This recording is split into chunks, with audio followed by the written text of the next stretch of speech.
ಎಲ್ರಿಗೂ ನಮಸ್ಕಾರ ಸ್ನೇಹಿತರೆ ಇವತ್ತು ಪಂಚಮಂ ಸ್ಕಂದ ಮಾತಾ ಅಂದರೆ 5ನೇ ದಿನದ ದೇವಿಯ ಅವತಾರ ಕುರಿತಾಗಿ ನಾವಿವತ್ತು ತಿಳ್ಕೊಳ್ಳೋಣ. ಅಂದರೆ ಕೇವಲ ರೂಪ ವಸ್ತ್ರಾಲಂಕಾರಗಳಿಂದ ಪರಶಿವನನ್ನು ಪಡಿಲಿಕ್ಕಾಗಲ್ಲ ಅಂಥೇಳಿ ಆಕೆ ತಪಸ್ಸನ್ನು ಮಾಡಿ ಒಂದು ಯೋಗ ಸಿದ್ಧಿಗಳನ್ನು ಪಡಿಬೇಕು ಅಂಥೇಳಿ ಆಕೆ ಯೋಗಿಣಿಯಾಗಿದ್ದು ನಮ್ಮೆಲ್ಲರಿಗೂ ಗೊತ್ತು. ಹಾಗೆಯೇ ಪರಶಿವನು ಅವನನ್ನು ವರಿಸಿ ಅವರಿಬ್ಬರು ಮದುವೆ ಆಗಿದ್ದು ನಾವು ಇಂದಿನ ಕಥಾ ಸಂಗಣದಲ್ಲಿ ತಿಳ್ಕೊಂಡ್ವಿ. ಆದರೆ ಇವರ ಇಬ್ಬರ ಸಮ್ಮಿಲನದಿಂದ ಹುಟ್ಟಿದವನೇ ಸ್ಕಂದ ಅಂಥೇಳಿ ಕರಿತೀವಿ ನಾವು. ಅದಕ್ಕೆ ಪಂಚಮಂ ಸ್ಕಂದ ಮಾತಾ ಅಂಥೇಳಿ ಕರಿತೀವಿ. ಆ ದೇವಿಯನ್ನು ಇವತ್ತು ಸ್ಕಂದ ಮಾತೆ ಅಂಥೇಳಿ ಆರಾಧಿಸ್ತೀವಿ. ಇವನ ಹುಟ್ಟು, ಆ ಸ್ಕಂದನ ಹುಟ್ಟು ಒಂದು ರೀತಿ ವಿಶೇಷವಾದಂಥದ್ದು. ಯಾಕೆ ಅಂಥೇಳಿ ಶಿವ ಮತ್ತು ಪಾರ್ವತಿಯರ ಸಮ್ಮಿಲನದಿಂದ ಆ ಒಂದು ಊರ್ಜಾ ಶಕ್ತಿಯಿಂದ ಹುಟ್ಟಿದಂಥ ಆ ಭ್ರೂಣ ಅಷ್ಟೊಂದು ಸಾಮಾನ್ಯವಾಗಿರಲಿಲ್ಲ. ಅದನ್ನು ಪಾರ್ವತಿ ತನ್ನ ಗರ್ಭದಲ್ಲಿ ಇಟ್ಕೊಂಡಿದ್ದರಿಂದ ಅದು ತುಂಬ ತಾಪಮಾನವಾಗಿರೋದ್ರಿಂದ ಅವಳಿಗೆ ಜ್ವರನೇ ಬಂದುಬಿಡುತ್ತಂತೆ. ಹಾಗಾಗಿ ಶಿವ ತನ್ನ ಜಟೆಯಲ್ಲಿ ಆವರಿಸಿಕೊಂಡಿಟ್ಕೊಂಡಿದ್ದಂತಹ ಗಂಗೆ, ಅವಳ ಒಂದು ಶೀತಲ ಗರ್ಭ ಅಂತ ಹೇಳ್ತೀವಿ. ಗಂಗೆ ಯಾವತ್ತು ಶೀತಲವಾಗೇ ಇರ್ತಾಳೆ.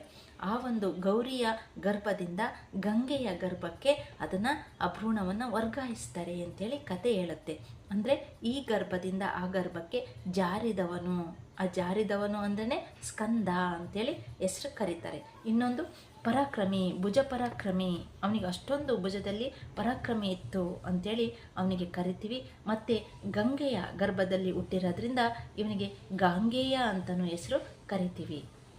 ಇಲ್ಲಿ ಗರ್ಭದಲ್ಲಿ ಬೆಳೆದು ಅವನು ಜನಿಸಿದ ಮೇಲೆ ಕೃತಿಕಾ ನಕ್ಷತ್ರದಲ್ಲಿ ಅವನನ್ನು ಜನಿಸಿದ್ರಿಂದ ಕೃತಿಕಾ ಮಾತೆಯರು ಬಂದುಬಿಟ್ಟು ಅವನನ್ನು ತುಂಬ ಮುದ್ದಾಡಿ ನನಗೆ ಬೇಕು ಅಂಥೇಳಿ ಅವನನ್ನು ಎತ್ಕೊಳ್ಳೋಕೆ ಹೋದಾಗ ಅವನು 6 ಭಾಗಗಳಾಗಿ ವಿಂಗಡಣೆ ಆಗ್ತಾನಂತೆ.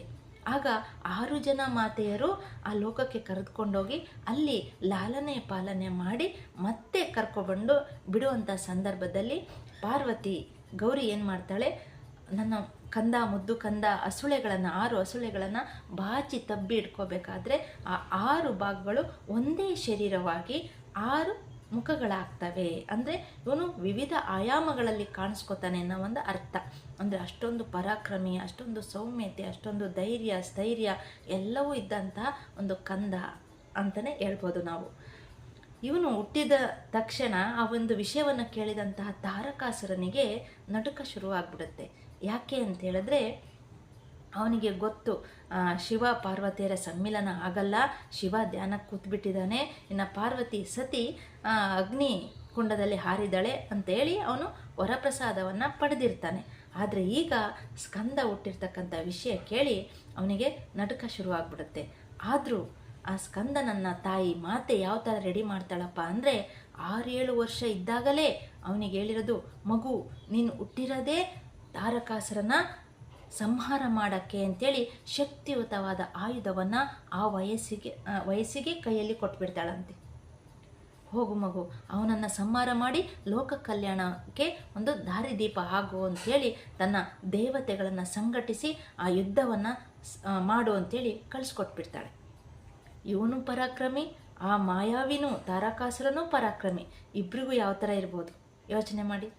ಆಗ ಯುದ್ಧ ನಡೀತಿರ್ಬೇಕಾದ್ರೆ ಮಾಯಾವಿ ತನ್ನ ವೇಷವನ್ನು, ತಾರಕಾಸುರ ವೇಷವನ್ನು ಬದಲಾಯಿಸ್ತಿರ್ತಾನಂತೆ.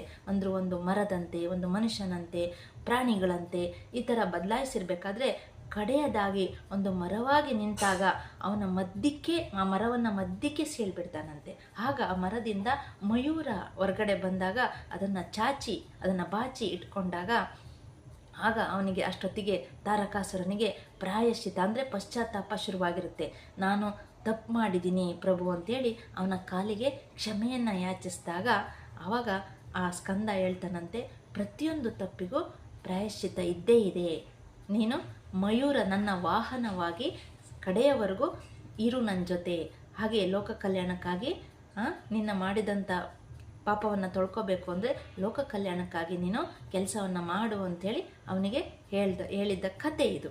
ಅಂದರೆ ಇಲ್ಲಿ ನಾವೇನು ಅರ್ಥ ಮಾಡ್ಕೋಬೇಕು ಆಧ್ಯಾತ್ಮಿಕ ದೃಷ್ಟಿಕೋನದಲ್ಲಿ ಅಂತಂದರೆ, ಮಕ್ಕಳನ್ನು ಯಾವ ಥರ ಬೆಳೆಸಬೇಕು ನಾವು ಅಂದರೆ ನೋಡಿ, ಅಲ್ಲಿ ಸ್ಕಂದ 6-7 ವರ್ಷ ಇದ್ದಾಗಲೇ ಪಾರ್ವತಿ, ಇವರು ಶಿವ ಪಾರ್ವತಿಯರು ಕೇವಲ ಸ್ಕಂದನಿಗಷ್ಟೇ ಮಾತಾಪಿತ ಅಲ್ಲ, ಇಡೀ ಜಗತ್ತಿಗೆ ಮಾತಾಪಿತರವರು. ಅಂದರೆ ಆ ದಾರಿಯಲ್ಲಿ ನಾವು ಹೋಗಬೇಕು ಅಂತ ತೋರಿಸ್ಕೊಟ್ಟಂಥ ತಂದೆ ತಾಯಿಗಳು ಅವರೆಲ್ಲರಿಗೂ ನಮಗೆ ಮಾದರಿಯಾಗಿರ್ತಕ್ಕಂಥದ್ದು. ನಾವು ನಮ್ಮ ಮಕ್ಕಳಿಗೆ ಒಂದು ಮೋಟಿವೇಶನನ್ನು, ಅಂದರೆ ಬರೀ ಮಕ್ಕಳು ಅಂತಂದರೆ ಊಟ ಮಾಡಿಸೋದು, ಶಾಲೆಗೆ ಕಳಿಸೋದು, ಅವರಿಗೆ ಮದುವೆ ಮಾಡೋದು ಇಷ್ಟೇ ಜವಾಬ್ದಾರಿ ಆಗಿರಲ್ಲ ತಂದೆ ತಾಯಿದು. ಅವರ ಒಂದು ಜೀವನಕ್ಕೆ ಒಂದು ದೃಷ್ಟಿಕೋನವನ್ನು, ಒಂದು ವಿಷನನ್ನು ನಾವು ಸರಿಯಾದ ಕ್ರಮದಲ್ಲಿ ಕೊಡಬೇಕು, ಮಮಕಾರದ ಜೊತೆಗೆ ಮಾರ್ಗದರ್ಶನವನ್ನು ಕೊಡಬೇಕು ಅಂತಕ್ಕಂಥ ಒಂದು ಈ ಕತೆ ಹೇಳ್ಕೊಡುತ್ತೆ. 6-7 ವರ್ಷ ಇದ್ದಾಗಲೇ ಒಬ್ಬ ಸ್ಕಂದ ಶಕ್ತಿಯುತವಾದ ಆಯುಧವನ್ನು ಕೊಟ್ಟು ಲೋಕ ಕಲ್ಯಾಣಕ್ಕಾಗಿ ಆ ರಾಕ್ಷಸನನ್ನು ಸಂಹಾರ ಮಾಡಿ ಲೋಕ ಕಲ್ಯಾಣ ಮಾಡುವಂತೆ ಹೇಗೆ ಹೇಳ್ತಾರೋ ಹಾಗೆ ನಮ್ಮ ಮಕ್ಕಳಿಗೂ ನೀನು ಹುಟ್ಟಿರೋದು ಯಾವುದಕ್ಕೆ ಅಂತ ಹೇಳಿ ಡಿಫೈನ್ ಮಾಡಬೇಕು ಸ್ನೇಹಿತರೆ. ಆದರೆ ನಮಗೆ ಅದು ಗೊತ್ತಿಲ್ಲ ಅಂದರೆ ಆ ಮಕ್ಕಳನ್ನ ಹೆಂಗೆ ಬೆಳೆಸೋಕ್ಕೆ ಸಾಧ್ಯ ಅಲ್ವಾ? ಅದನ್ನು ಕಂಡಿಡಿದು ಅವರಿಗೆ ಜೀವನಕ್ಕೆ ಒಂದು ದೃಷ್ಟಿಕೋನವನ್ನು ಕೊಡಿ ಅಂತಕ್ಕಂಥದ್ದು ಈ ಒಂದು ಕಥೆಯ ಸಾರಾಂಶ.